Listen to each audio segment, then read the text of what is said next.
जब 2007 में जब ये मायावती गवर्नमेंट आती है और योगी आदित्यनाथ ने एक भाषण दिया था गोरखपुर में हैं, हमने और हमारे साथी असदयास और प्रवेश प्रवास साहब ने उनके खिलाफ एक FIR के लिए बात कहा था। हम तभी इस बात को जन्म समझ गए थे कि योगी आदित्यनाथ जब 2007 में जब ये मायावती गवर्नमेंट आती है और योगी आदित्यनाथ ने एक भाषण दिया था गोरखपुर में हैं, हमने और हमारे साथी असदयास और प्रवेश प्रवास साहब ने उनके खिलाफ एक FIR के लिए बात कहा था। हम तभी इस बात को जन्म समझ गए थे कि योगी आदित्यनाथ उत्तर प्रदेश की पॉलिटिक्स में एक हिंदुत्ववादी एक कैंसर के रूप में ये पैदा हो रहे हैं। ये पूरा का पूरा उत्तर प्रदेश को गुजरात बनाने की ट्रेंड में जा रहे हैं। हमने उस लड़ाई को लड़ा, कोर्ट में लड़ा, सड़कों पे लड़ा, हमने एक डॉक्यूमेंट्री फिल्म भी बनाई है।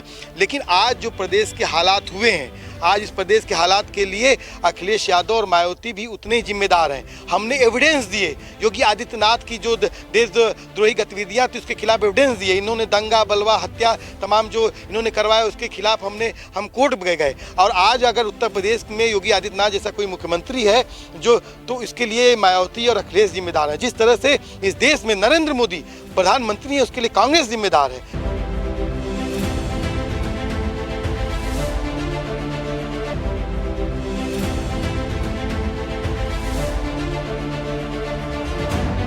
नमस्कार, अग्नि परीक्षा देख रहे हैं आप। उत्तर प्रदेश विधानसभा चुनाव 2022 होने हैं। तमाम पार्टियों के नेता, उनकी पार्टियों के राष्ट्रीय अध्यक्ष लगातार अपनी अपनी जीत का दावा कर रहे हैं। सत्ता पक्ष की पार्टी भारतीय जनता पार्टी कह रही है कि इस बार हम 300 को फिर से पार करेंगे और उत्तर प्रदेश में इतिहास रचेंगे, सरकार में आएंगे। तो वहीं अखिलेश यादव भी दावा कर रहे हैं कि इस बार भाजपा को जनता पूरी तरह से साफ कर देगी और समाजवादी पार्टी को सत्ता सौंपेगी। तो वहीं कांग्रेस की जो नेत्री हैं प्रियंका गांधी, वो भी लगातार सक्रिय हैं और उन्होंने कांग्रेस में एक नई जान फूंक दी है। ये आम जन का कहना। जब भी हम चौक चौराहों पे लोगों से मिल रहे हैं तो लोग कह रहे हैं कि इस बार कांग्रेस बदली है। तमाम चीज़ें हैं, तमाम राजनीतिक हलचलें हैं और ऐसे में हम लोग जगह जगह जा भी रहे हैं चीज़ों को समझने के लिए कि आखिर क्या ख़ास इस बार के चुनाव में, इस बार का चुनाव किन मुद्दों पर लड़ा जाएगा। क्या वही पुराना इतिहास होगा, वही पुनरावृत्ति होगी, क्या धर्म की राजनीति होगी, क्या जाति की राजनीति होगी, आखिर किन मुद्दों पे चुनाव होगा। अभी भी असमंजस की स्थिति बनी हुई है। लेकिन जो तस्वीरें कुछ धुंधली धुंधली से नज़र आ रही हैं वो ये हैं कि उत्तर प्रदेश एक बार फिर धर्म और जाति की राजनीति के दंगल में झोंक दी जाएगी। वहीं आपको बता दूं कि कुछ ऐसे भी लोग हैं जो आज भी मूल्यपरक राजनीति में विश्वास रखते हैं और उन्होंने इस तरह की चीज़ों में आने से पहले, यानी कि मुख्य धारा की राजनीति में आने से पहले, समाज को वो सब दिया है जिसके बिना पे वो ये कह सके कि हमें आजमाने में क्या दिक्कत है। बहरहाल आपको बता दूं कि उत्तर प्रदेश के आजमगढ़ ज़िले में मौजूद हूं। निज़ामाबाद विधानसभा है और रात हो चुकी है। आप देख रहे होंगे चारों तरफ धूप अंधेरा है।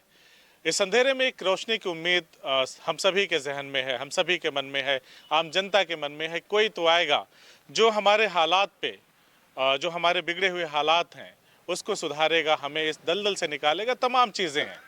मैं बता दूं कि ठंडी भी अपने पूरे शवाब पे है और ठंड ज़बरदस्त पड़ रही है, लेकिन सियासत की जो गर्मी है उसको आप अच्छी तरह से महसूस कर सकते हैं। चट्टी चौराहों पे बात हो रही है कि कौन आ रहा है, कौन नहीं आ रहा है। यही सब जानने के लिए आज हम आपको एक ऐसी शख्सियत से मिलाने वाले हैं जिन्होंने अपने आप को साबित किया है, जिन्होंने दिखाया है करके कि चीज़ों को किया जा सकता है। अगर मन में दृढ़ निश्चय कर लिया है आपने, आप दृढ़ संकल्पित हैं, तो आप कुछ भी कर सकते हैं।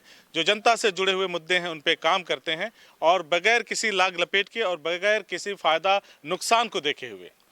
राजीव यादव जी हैं, रिहाई मंच के महासचिव हैं। स्वागत है आपका। शुक्रिया। और इन्होंने भी मुख्य धारा की राजनीति में कदम रख दिया है, लेकिन किसी पार्टी के साथ नहीं है, अकेले ही दम भर रहे हैं।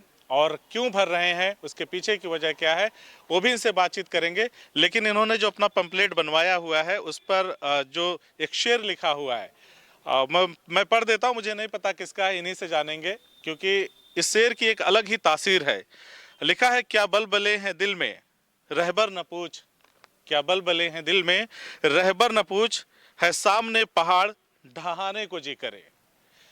तो देर न करते हुए आपसे सीधा बातचीत करेंगे और जानने की कोशिश करेंगे इनके कार्यों के बारे में और क्यों ये दस्तक दे रहे हैं निज़ामाबाद विधानसभा में, इसके पीछे की कहानी क्या है, आखिर क्यों एक सामाजिक कार्यकर्ता को, रिहाई मंच से जुड़े हुए सामाजिक कार्यकर्ता को राजनीति में आना पड़ा, ये जानने की कोशिश करेंगे। तो सबसे पहले स्वागत है आपका। शुक्रिया, धन्यवाद।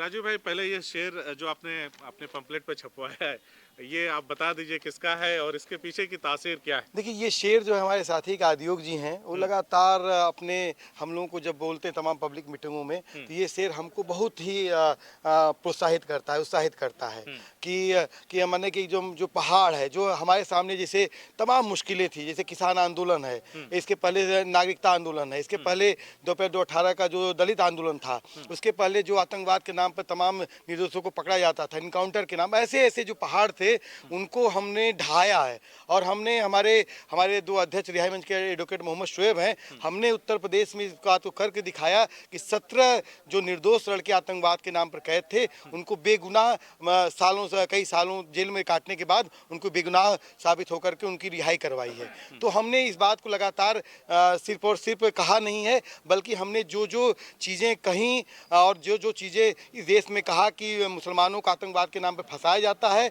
तो इस देश में सुप्रीम कोर्ट ने भी कहा कि ये ना कहना पड़े मुसलमानों को, my name is Khan but I am not terrorist. मतलब कि हमने जो बात कही इस देश में, हमने कहा कि आतंकवाद का किसी के धर्म से मतलब नहीं है। और जो लोग भाजपा के लोग, संघ के लोग कहते थे कि नहीं मुसलमानों से आखिर में क्यों हर बार मुसलमान ही पकड़ा जाता है, उनको भी प्रज्ञा ठाकुर और कर्नल पुरोहित के पकड़े जाने पे कहना पड़ा कि आतंकवाद का किसी धर्म से मतलब नहीं है। मतलब कि हमने भारत की राजनीति में चाहे आतंकवाद का सवाल हो, चाहे इनकाउंटर का सवाल हो, चाहे राष्ट्रविकास का सवाल हो, चाहे इन तमाम सवालों को लेकर जो सुरक्षा के सवाल थे जो है, उन सवालों को लेकर हमने एक बड़ा आंदोलन चलाया। उस आंदोलन के साथ हमने इस देश में इस बात को भी रहा कि किसान आंदोलन में हमने जमकर भागीदारी किया है और किसानों की जो जीत है उसमें पूर्वांचल के जो किसानों की लड़ाई है उसके साथ हम हर कदम साना बसाना खड़े रहे।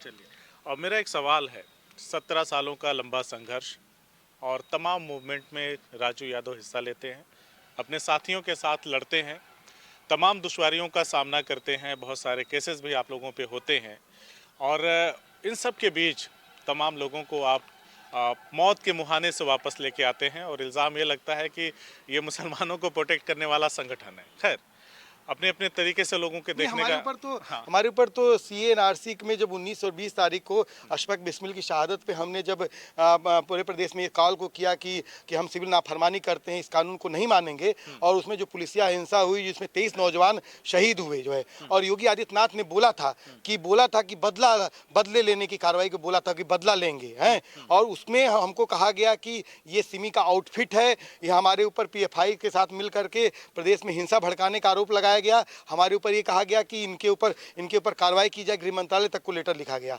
तो मतलब कि हमारे ऊपर जो आरोप लगा, हम सिमी तमाम इस तरह के संगठन थे जो प्रतिबंधित संगठन थे, उसके नाम पर जो लोगों को निर्दोषों को फंसाया जाता था, हम उसको सवालों को उठाते बैंड आग्नेशन उठाते थे, हमको बैंड करने की सरकार ने कोशिश की जो है। तो मैं वही कह रहा था कि इतना सब कुछ होने के बाद, सब कुछ ठीक ठाक चल रहा था, अचानक से राजनीति में आने का जो शौक है आपका, या मजबूरी कह लें, आखिर कौन सी ऐसी चीज़ है जो आपको अब राजनीति की तरफ खींच रही है आप लोगों को? देखिए, मजबूरी तो नहीं है, और ये आज की ज़रूरत है, क्योंकि देखिए पूरा का पूरा देश, आज देश भारत जो है आंदोलनों का देश बनता जा रहा है। हम इस बात को कहते हैं कि 2014 के बाद अगर 2014 के बाद अगर इस देश में मनुवाद और ब्राह्मणवाद पे कब बहस हुई? भाई रोहित वेमुला की शहादत के बाद इस देश में मनुवाद ब्राह्मणवाद पे बहस हुई। इस देश में कोई सोच नहीं सकता था कि मोदी सरकार में कि भारत बंद होगा, लेकिन SC/ST एक्ट जो कमजोर करने का कोशिश की गई तो भारत बंद हुआ, जिसमें 13 नौजवान हमारे शहीद हुए। उसके बाद कहा गया कि नागरिकता के नाम पर कहा गया कि इस देश में विभाजन की खाई खोदने की कोशिश की गई। अमित शाह क्रोनोलॉजी समझाते थे कि NPR ऐसे आएगा, कि NRC ऐसे आएगा, तो CA ऐसे आएगा, और इस देश में हमारी माताएं बहनें संविधान को लेकर खड़ी हो गई, और उसी संविधान को लेकर इस देश में किसान खड़ा हुआ, और 26 नवंबर से आंदोलन शुरू हुआ, उसके और मोदी सरकार को घुटने टेकने पड़े। मतलब भारत आंदोलनों का देश बनता जा जा रहा है। और मैं बता दूं साफ तौर पर, हिंदुस्तान को आज़ाद किसी राजनीतिक पार्टी ने नहीं करवाया है, हिंदुस्तान को आज़ाद तहरीकों ने करवाया है। और आज ये आज़ादी की जंग है, ये जंग है। आप साफ तौर पे देखिए, जो लोग कहते हैं ना कि पंजाब के किसानों का आंदोलन था, हरियाणा के किसानों का आंदोलन था, उन लोगों को मैं याद दिलाना चाहता हूं कि 700 किसानों की शहादत जाया नहीं जाएगी। जिस तरीके से रौलट एक्ट के खिलाफ जलियांवाला बाग हत्याकांड के बाद, जनसंहार के बाद उधम सिंह पैदा हुए, भगत सिंह पैदा हुए, उसी तरह से इस देश में इस किसान आंदोलन की 700 किसानों की शहादत के बाद इस देश में बहुत सारे भगत सिंह, उधम सिंह पैदा होंगे, जो इस देश में तय करेंगे कि इस देश की राजनीति किसानों के सवाल पे, मजदूर के सवाल पे, रोजगार के सवाल पे, इस देश की राजनीति सुरक्षा के सवाल पे होगी। हम आजमगढ़ जिस जिले में खड़े हैं, आप इस जिले में खड़े हैं, हम पूछिए किस प्रतिनिधि से, अभी कामरान नाम के एक लड़के का इनकाउंटर किया गया, उसके 2 दांत ऊपर 2 दांत नीचे टूटे थे, आँख फोड़ी गई थी, कंधा तोड़ा गया था। इस देश में हम कह रहे हैं कि उसके सवाल को किसने उठाया? इस प्रदेश, इस आजमगढ़ में लक्ष्मण यादव को, जयहिंद यादव को, मुकेश पासी को, रामजी पासी को, तमाम छन्नू सोनकर को, ये तमाम लोगों को आप इनकी टाइटल देख लीजिए, कौन लोग हैं? दलित हैं, ओबीसी हैं, मुस्लिम है। मतलब दलित, ओबीसी, मुस्लिम सिर्फ और सिर्फ अपराधी हो गया है इस देश में। इस प्रदेश में रासुका के नाम पे आप देख लीजिए, मुसलमानों और दलितों को टारगेट किया जाता है। मतलब साफ तौर पर ब्राह्मणवाद और मनुवाद का जो वर्चस्व बढ़ता जा रहा है, और उसको सिर्फ और सिर्फ चुनौती कोई दे रहा है तो आंदोलन दे रहा है। और भारत आंदोलनों का देश बनता जा रहा है, और हमने तय किया है कि ये चुनाव नहीं, हमारे लिए आंदोलन है। अमित शाह कहते हैं इस बात को लेकर कि हिंदुत्व की पिच पे हम सबको लेके आएंगे, हैं? जब हिंदुत्व की ही सब पिच पे आना खेल रहे हैं, कोई कहता है कि जय माता दी का नारा लगवाता है, कोई विष्णु मंदिर बनवा रहा है, कोई परशुराम मंदिर बनवा रहा है। हम साफ तौर पे कह रहे हैं कि हम भारत को आंदोलनों का देश बनाएंगे, और हम भारत में आंदोलन तय करेंगे कि इस देश की राजनीति की दशा और दिशा क्या होगी, और आंदोलन ही तय कर रहे हैं।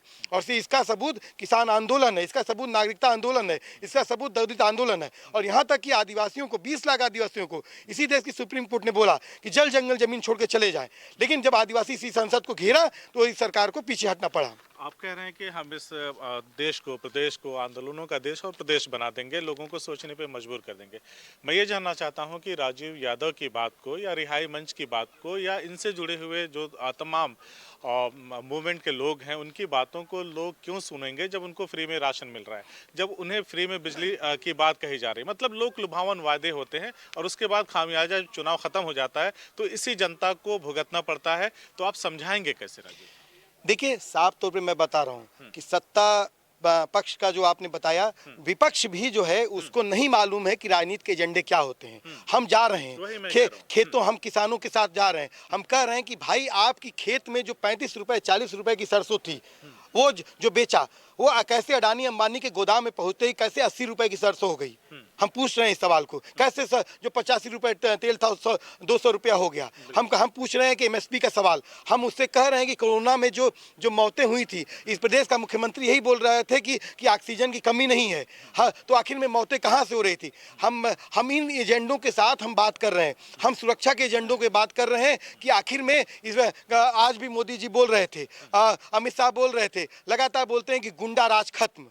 प्रदेश में विपक्ष क्या ये बोलने की हिम्मत करता है कि नहीं करता? क्योंकि इसने इनकाउंटर के सवालों को नहीं उठाया। हमने इनकाउंटर के सवालों को उठाया है। हमने अजय मिश्रा टेनी ने जब किसानों को रौदा तो उस सवालों को मजबूती से उठाया है।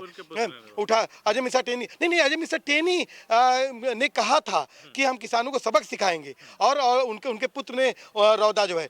और साफ तौर पर इसके मेन कॉन्स्पिरेटर अजय मिश्रा टेनी और अमित शाह बोलते हैं कि उनको दूरबीन से नजर नहीं आते माफिया कहाँ है। माफिया दूरबीन से कहाँ नजर आएंगे? माफिया तो बगल में है। हम कह रहे हैं कि हम इन सवालों को लेकर उतरे हैं, इन सवालों पे लेकर विपक्ष नहीं उठा रहा है। विपक्ष तो उसी तरह से वो हिंदू मुसलमान की बात जिस तरह से कर रहे हैं, मथुरा काशी की बात कर रहे हैं, विपक्ष भी जो जय माता दी का कोई नारा लगवा रहा है, कोई विष्णु मंदिर बनवा रहा है, कोई परशुराम मंदिर बनवा रहा है। असल में सत्ता पक्ष और विपक्ष दोनों जनता के सवालों को नहीं उठा रहे हैं, जनता के सवालों को दोनों भरमा रहे हैं। क्यों? क्योंकि आप देख लीजिए राजनीति के एजेंडे में किसान, अभी चुनाव चल रहा था, लेकिन किसान, तीनों किसानों को काले कानून को वापस लेने का एजेंडा किसी के उसमें मैनिफेस्टो में या किसी के डिमांड जो आ रही थी तमाम जगहों पे नहीं था। लेकिन हमारे संकल्प पत्र में आप देख सकते हैं, ये पहले का संकल्प पत्र छपा है, इसमें और भी तब्दीलियां की जाएंगी। और हम साफ तौर पे कर रहे हैं, जिस क्षेत्र में हम खड़े हैं, इस क्षेत्र में आप देखिए कि ये क्षेत्र कटहल का, आम का, लाल मिर्चे का पूरा क्षेत्र है। यहाँ पर कभी इसकी मंडियों के बारे में बातचीत की गई, यहाँ पर निजामाबाद ब्लैक पॉटरी के लिए मशहूर है। ब्लैक पॉटरी की हालत आप देख सकते हैं। आप यहाँ पर देख सकते हैं कि यहाँ का सुबह सुबह ये सबसे बड़ा बेल्ट है जो युवाओं का बेल्ट है। यहाँ पर कोई स्टेडियम नहीं है। यहाँ इस बेल्ट में सबसे बड़ा ये बेल्ट पूर्वांचल की मैं पूरी बात कर रहा हूँ। पूर्वांचल में कोई कैंसर हॉस्पिटल नहीं है। यहाँ पर बड़े पैमाने पर लोग कैंसर से, वाराणसी में तो है। नहीं ये इस बेल्ट में मैं बात कर रहा हूँ, इस बेल्ट में कर रहा हूँ कि जो, क्योंकि पूर्वांचल एक बड़ा विस्तार में है। वाराणसी लखनऊ तो हर आदमी को जा नहीं सकता है। तो मामला ये है कि हम इस एजेंडों के साथ शिक्षा, चिकित्सा के सवालों को लेकर, सुरक्षा के सवालों पर, मजदूरों, किसान सवालों को लेकर, और इन एजेंडों पे ये ठीक है, आपकी बातें ठीक है, आप अपनी चीज़ों को गिना रहे हैं कि आप ऐसा करेंगे, लेकिन मैं ये जानना चाहता हूँ कि स्वीकार्यता कितनी है। जैसे आप जिन बातों को बता रहे हैं, आम जनता के बीच जब आप जाएंगे, ठीक है, तो एक तरफ उनके लिए एक राशन का पैकेट रखा होगा जिसमें 4-5 किलो चावल होगा, गेहूं होगा और तमाम चीज़ें होंगी, दाल होगा, नमक होगा। दूसरी तरफ होगा विपक्ष का, उनकी भी पोटली कहीं ना कहीं तैयार होगी, चाहे वो लैपटॉप होगा, चाहे जो भी हो सकता है, साइकिल हो सकता है या छात्रवृत्ति हो सकती है, तमाम चीज़ें हो सकती हैं। तो आप इन चीज़ों को कैसे जनता को समझाएंगे? कोई आपकी बात को क्यों सुनेगा? मैं ये जानना चाहता हूँ। देखिए, मैं साफ तौर पे बता रहा हूँ कि इस देश में विकास के नाम पर एक भ्रमजाल बिछाया गया और हम विचार की पॉलिटिक्स करने वाले हैं लोग हैं। हम विकास के जो के पैरेलल हम विचार की बात करेंगे हैं। इस प्रदेश में जब हम इस बात की बात करेंगे, आखिर में हम साफ तौर पर हमारे एजेंडे में देखेंगे आप किसान, मजदूर, नौजवान, महिला, दलित, ओबीसी, मुस्लिम है। साफ तौर पर बहुत सारे लोग कहते हैं कि इसको आप क्यों क्लियरफाई कर ले रहे हैं। हमने कहा नहीं, हम जिसके लिए लड़े हैं उसके लिए हम बात करेंगे हैं। तो हम जब विचार की पॉलिटिक्स की बात करेंगे कि आपको जो लोग जिस तरीके से कहा जा रहा है कि विकास की बात का, और आपको जो है ये राशन की पोटलियां दी जा रही हैं, आपका किसान आत्महत्या कर रहा है, किसानों को शहादत देनी पड़ी, आपकी नागरिकता के नाम पर आपके जो नागरिकता कानून के नाम पर नागरिकता छीनने का प्रयास किया गया। इन सवालों को जब हम लेके जाएंगे तो निश्चित तौर पर लोग उसको हाथों हाथ ले रहे हैं। और मैं साफ तौर पर आपसे कहूँ कि इसी देश में जब कहा जाता था कि SC/ST एक्ट को जब कमजोर किया गया, लोग कहते थे दलित तो कभी एग्रेशन में खड़ा ही नहीं हो सकता कभी, लेकिन इतना बड़ा आंदोलन हुआ कि लोग सरकार के लिए पीछे हटना पड़ा, उसका अध्यादेश लाना पड़ा। इसी तरह से ओबीसी का मैं ये जानना चाहता हूँ, जैसे आप लोग अभी नुक्कड़ जनसभाएं कर रहे हैं, कहीं मीटिंग्स कर रहे हैं, लोगों के बीच जा रहे हैं, तो लोगों के रिएक्शन क्या है आपकी बातों को सुनने के बाद? उनका क्या कहना होता है? देखिए, लोग तो सबसे पहले लोग कह रहे हैं कि जिस तरह से आप नुक्कड़ मीटिंग कर रहे हैं, जितने सादगी से, तमाम चीज़ों तरीके से, इस तरह से लोग कोई आता ही नहीं है, कोई बात ही नहीं करता है। लोग आते हैं, उतरते हैं, हवा तवा लेकर के बात करते हैं, तो लोग नहीं कर रहे हैं। हम लोग डोर टू डोर कैंपेन में जा रहे हैं, हम उनके एजेंडे पे साफ तौर पे बात कर रहे हैं। मैं बताऊं साफ तौर पे, मैं जा रहा हूं, जब भी लोगों से हम पूछते हैं लोग कि आप किस पार्टी से हैं, हम बताते हैं हम आंदोलन से आए हैं, तो लोग पूछते हैं कि किसान आंदोलन से आए हैं,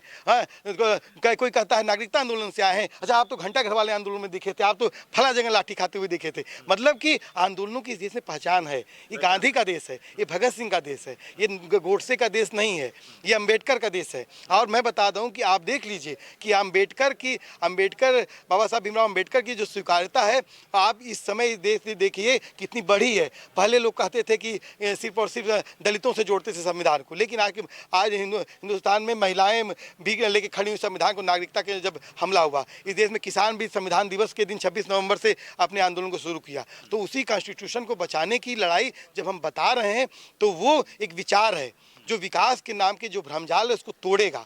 और निश्चित तौर पर जो नया यूथ है, जो नया लॉजिकल यूथ है, इंडिया का लॉजिकल यूथ है, आज जो कॉन्स्टिट्यूशन को जानता है, आज वो इस बहकावे में नहीं आ जाएगा कि सुअर का गोश्त काट दीजिए, बकरे का गोश्त काट दीजिए, इसके नाम पर वो सांप्रदायिकता की खाई में वो बह जाएगा, वो नहीं बहेगा। और मैं साफ तौर पर कहूँ, हम आतंकवाद के नाम पर निर्दोषों के सवाल को इस पूरे चुनाव में हम उठा रहे हैं। इसलिए उठा रहे हैं कि पिछले बार सैफुल्ला नाम के एक युवक को 8 मार्च को चुनाव था, अंतिम चरण का 7 मार्च को ISIS के नाम पर इनकाउंटर हुआ, और दूसरे दिन 3 ही न्यूज चल रही थी कि मोदी जी सोमनाथ मंदिर जा रहे हैं, मतदान हो रहा है, और IS का आतंकवादी सैफुल्ला मारा गया। हम इस बात को कह रहे हैं कि नहीं, जो आतंकवाद के नाम पर जो लोगों को मारा जाता है, निर्दोषों को मारा जाता है, पकड़ा जाता है, उनको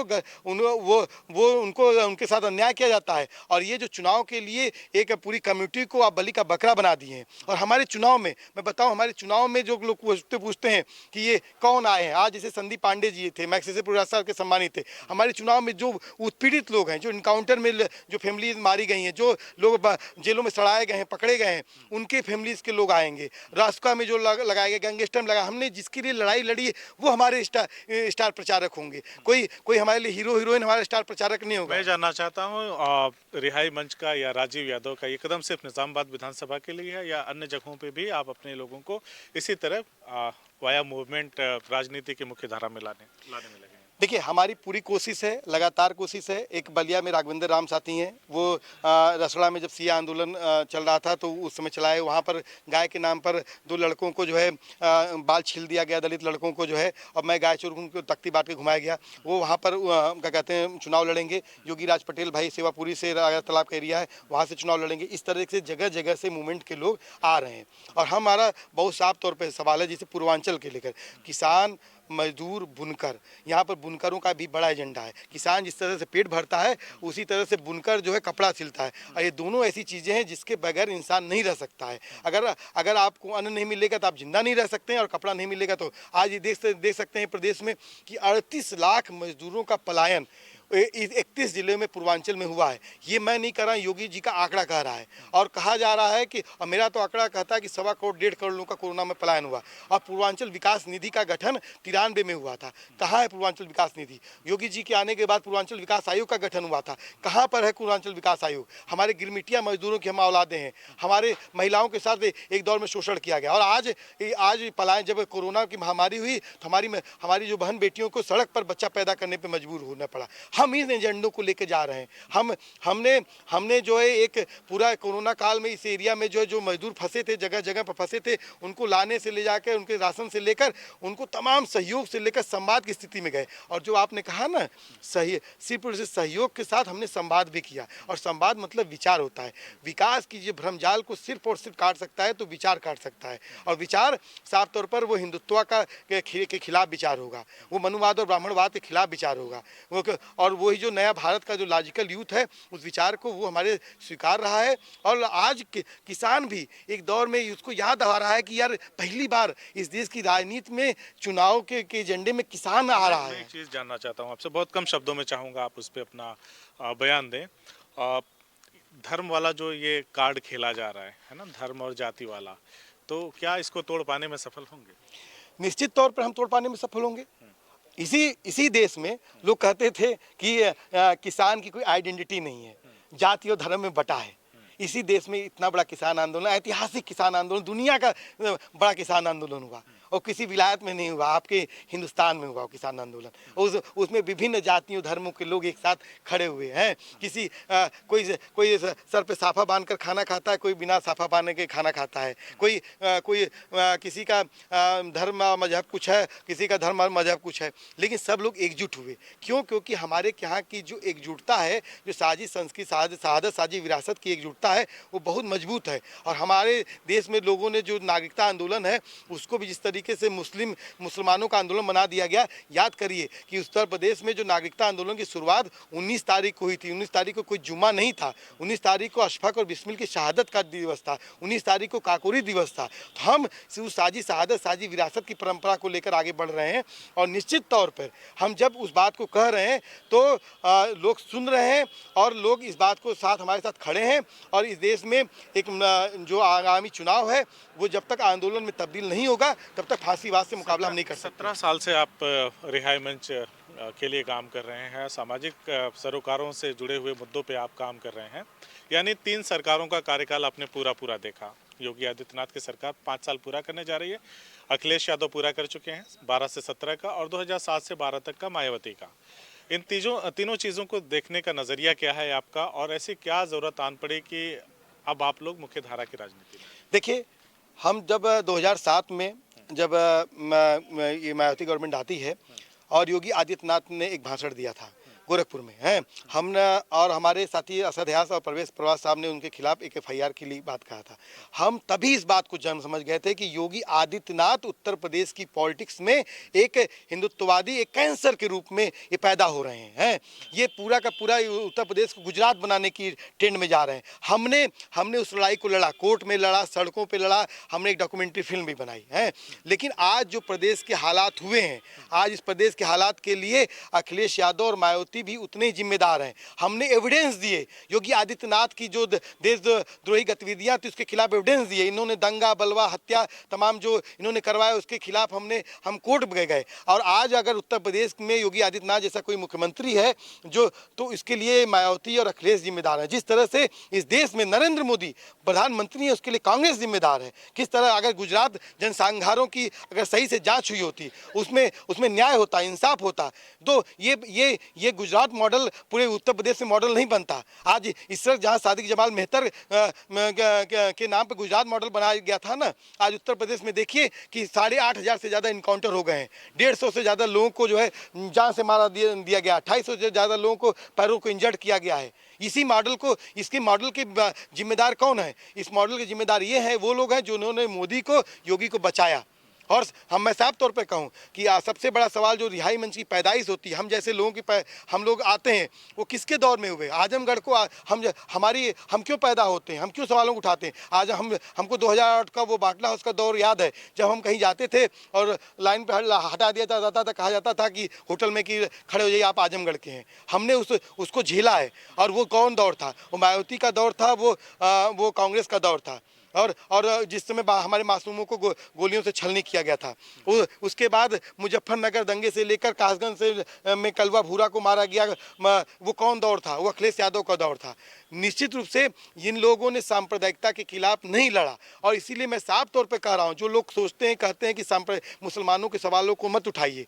लोग कहते हैं, कुछ लोग कहते हैं कि मुसलमान 12 बजे के बाद वोटिंग करने जाए तो दाढ़ी टोपी नहीं दिखेगा, बुर्का नहीं दिखेगा, तो वोट कम्युनलाइज नहीं होगा। मैं उन लोगों से साफ तौर पे कहना चाहता हूं कि हिंदुस्तान की पैदाइश सांप्रदायिक विभाजन से हुई है।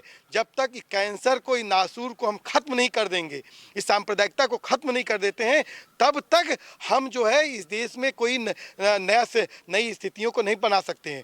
और वो बार बार इस देश की प्रॉब्लम ब्राह्मणवाद और मनुवाद है, और लेकिन बार बार सांप्रदायिकता को ला करके, मुसलमान को खड़ा करके वो ब्राह्मणवाद, मनुवाद को पाला जाता है। और आज रोहित वेमुला की शहादत के बाद इस देश में ऊना से लेकर जो पूरा यूपी में दलित आंदोलन खड़ा हुआ है, आज महसूस हो रहा है कि दलित, मुस्लिम, OBC में एक एकजुटता बन रही है। और वो एकजुटता किसान आंदोलन में भी दिखी है। तो हम चाहते हैं कि ये एकजुटता बने और नए तरीके से भारत के निर्माण में हम लोग अग्रसर हों, और आंदोलनकारी ताकतें चुनाव को आंदोलन में तब्दील कर दें। जैसे ही चुनाव को आंदोलन में तब्दील करेंगे, एजेंडे में लाएंगे, हिंदू मुस्लिम एजेंडा गायब हो जाएगा। आप पूछ लीजिए, मैं छोटी सी बात को लास्ट में कर रहा हूँ कि जब नागरिकता आंदोलन चल रहा था, उस समय रेप के केसेस आप देख लीजिए कम हो गए थे, उस समय मॉब लिंचिंग कम हो गई थी, उस समय क्यों? किसान आंदोलन में भी देख लीजिए, किसान आंदोलन जब शुरू हुआ तो मुजफ्फरनगर बेल्ट में लगातार हर दिन इनकाउंटर होता था, कम हो गया है। क्यों कम हुआ? जैसे ही आंदोलन शुरू होता है, स्टेट आंदोलन में लग जाता है, कि आंदोलन को क्रैकडाउन में लग जाता है, तब उसको जो है हिंदू मुसलमान या फिर किसी को डिवीजन करने का उसके पास मौका नहीं मिलता है। इसीलिए हम कह रहे हैं कि इसमें भी अगर किसान, मजदूर, नौजवान का एजेंडा हुआ, जाकर देख लीजिए लखनऊ में 59,000 शिक्षक भर्ती जो आरक्षण के नाम पर घोटाला हुआ है, वो लोग बैठे हैं। शिक्षक वहाँ पर जो है, एक शिखापाल जो है वहाँ पर टंकी पे बैठी हुई हैं 128 दिनों से। जो है इन एजेंडों पर जब राजनीति होगी, इन एजेंडों पर चुनाव होगा, तब ऑटोमेटिक जो है हिंदू मुसलमान का एजेंडा नहीं होगा। मेरा एक आखिरी सवाल है आपसे। हालांकि मूवमेंट से बहुत सारे लोग निकले, गुजरात के आपने बात किया, जिग्नेश मेवानी, हार्दिक पटेल हालांकि विधायक नहीं बने, लेकिन मूवमेंट उन्होंने बहुत बड़ा चलाया, पटेल आंदोलन और तमाम चीज़ें की जिसके लिए पूरे देश में मशहूर हुए। कन्हैया कुमार मूवमेंट से आए, तमाम चीज़ें हुई उसके बाद। तो मैं ये जानना चाहता हूँ, अन्ना आंदोलन से अरविंद केजरीवाल मुख्यमंत्री बन गए और पंजाब में भी सरकार बनाने का दावा ठोक रहे हैं। जो रिपोर्ट्स भी आ रही हैं कि लग भी रहा है कि सरकार बन जाएगी, खैर वो तो अलग की बात है। मैं ये जानना चाहता हूँ कि कैसे आजमगढ़ की, निज़ामाबाद की जनता को आश्वस्त करेंगे। जैसे होता है ना कि जब आदमी नेता जब तक नहीं बना रहता तब तक तो सारी बातें उसे याद रहती हैं, आपके साथ एक साइड अच्छा है कि आपने 17 साल जनता के लिए काम किया, या जो सताए गए लोग हैं उनके लिए आपने काम किया। एक आपके लिए एक मजबूत आधार ये है। कैसे आश्वस्त करेंगे कि जैसे नेता बन गए, आप विधायक बन गए, यहाँ की आवाम ने आपको सराखों पर बिठा लिया, तो ये जो सारे आपने ये छपवा रखे हैं, इस पे अक्षरशः काम करेंगे, कैसे जनता को आश्वस्त करेंगे? निश्चित तौर पर देखिए, हमने जो है जो वादे कर रहे हैं, इसमें बहुत सारे वादों पर हमने किया है, काम कर चुके हैं। जैसे चाहे चाहे वो जो है सुरक्षा के सवाल में, चाहे हिरासत में मौतों का सवाल हो, चाहे इनकाउंटर का सवाल हो, चाहे फर्जी गिरफ्तारियों का सवाल हो, हमने बहुत सारे एजेंडों पे काम किया है। तो निश्चित तौर पे जो जनता है और जो हमारे साथ जो लोग जा रहे हैं वो बता रहे हैं, तो लोग आश्वस्त हो रहे हैं कि नहीं, सुरक्षा के सवाल पे इन्होंने काम किया है। चाहे किसानों के सवाल पे भी, चूँकि किसान आंदोलन में भी हम लोग लगातार रहे, तो उस पर भी जनता आश्वस्त हो रही है कि इन लोगों ने एक लंबी लड़ाई लड़ी है कि किसानों के सवालों पर लेकर, चाहे वो दलित एट्रोसिटीज़ का मामला हो, उसमें भी हमने लंबे समय तक लड़ा है। तो लोग आश्वस्त हो रहे हैं, क्योंकि हम जो कह रहे हैं, जो वादा कर रहे हैं, उस पर हमने बहुत सारे काम किए भी हैं। तो जिसको आपने भी कहा कि 17 साल का हमारा वो है, तो 17 साल में हमने जो किया है, हमारा, हम तो कह रहे हैं कि हमारा रिपोर्ट मौजूद आ रहा, हमारा कोई रिपोर्ट, हम कह रहे हैं कि सभी प्रत्याशी अपना रिपोर्ट कार्ड जारी कर दें कि उन्होंने पिछले 10 सालों में, 5 सालों में क्या किया। हम कह रहे हैं कोई विधायक जो हो वो भी रिपोर्ट कार्ड जारी कर दे, और हम भी रिपोर्ट कार्ड जारी कर दें, तो देख लीजिएगा हमारा रिपोर्ट कार्ड उनसे कितना, कई गुना लंबा होगा। क्योंकि हमने सुबह हर दिन की यही शुरुआत होती है कि फला आदमी को यहाँ पकड़ा गया, फला आदमी को यहाँ मारा गया, फला आदमी को घर पे यहाँ पुलिस पहुंची। हमने सुरक्षा के सवाल पे साफ तौर पे हम मानते हैं इस बात को लेकर के, अगर आदमी जीवित नहीं रहेगा तो उसके खाने पीने और रहने का एजेंडा बाद में आता है। इसीलिए हमने सुरक्षा के सवाल को सबसे अहम सवाल बनाया। और देखिए, दो ही, भारत की राजनीति में दो ही चीज़ें हैं, जस्टिस और रिप्रेजेंटेशन। जस्टिस का सवाल इसलिए कि अगर इंसाफ नहीं होगा तो कोई भी इंसान नहीं रह सकता है। और दूसरा रिप्रेजेंटेशन, जो दलित, ओबीसी, मुस्लिम, आदिवासी, महिला, जो वंचित समाज है, उसका रिप्रेजेंटेशन नहीं होगा तो किसी भी हालत में कोई भी देश विकास नहीं कर सकता है। तो देखा आपने, हमने बातचीत किया राजीव यादव से, जो 348 निज़ामाबाद विधानसभा से अपनी किस्मत आजमा रहे हैं, और 17 साल तक रिहाई मंच के लिए काम किया इन्होंने, आगे भी अभी भी जारी है, और अब एक नई भूमिका में, एक नई जिम्मेदारी को लेने के लिए तैयार हैं। अब जनता इनको कितना समर्थन देती है, इनकी बातों को किस हद तक समझ पाती है, ये तो भविष्य के गर्भ में छिपा है।